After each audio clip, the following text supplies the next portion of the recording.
क्या आप जानते सुदामा क्यों इतना गरीब हुए? एक दिन सुदामा ने श्री कृष्ण से छुपकर चने क्यों खाए थे?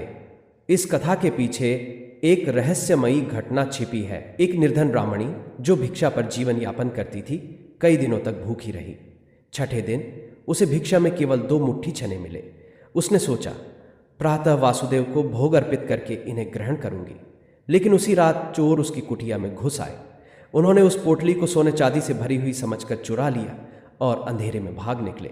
ब्राह्मणी के शोर मचाने पर पूरा गांव चोरों के पीछे दौड़ा।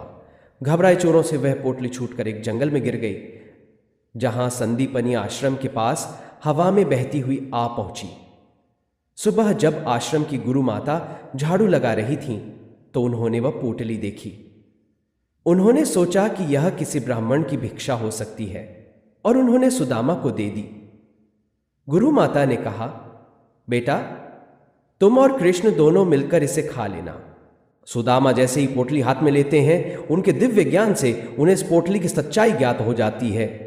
उन्होंने देखा कि ये चने एक निर्धन ब्राह्मणी के श्राप से ग्रस्त हैं। जो भी इन चनों को खाएगा वह जीवन भर दरिद्र रहेगा। सुदामा जानते थे कि श्री कृष्ण केवल उनके मित्र ही नहीं, बल्कि स्वयं भगवान विष्णु के अवतार हैं। वे यह भी समझ गए कि यदि वे श्री कृष्ण को यह चने अर्पित करते तो भगवान उनका श्राप तो मिटा सकते थे, लेकिन वे ऐसा कभी नहीं करते। सुदामा के मन में एक ही विचार आया, मैं अपने प्रभु को श्रापित भोजन कैसे दे सकता हूँ? यदि यह दरिद्रता का श्राप है तो इसे मैं स्वयं स्वीकार करूँगा, लेकिन अपने प्रभु को कदापि नहीं दूंगा। यह सोचकर उन्होंने श्री कृष्ण से छुपकर वे चने स्वयं ही खा लिए।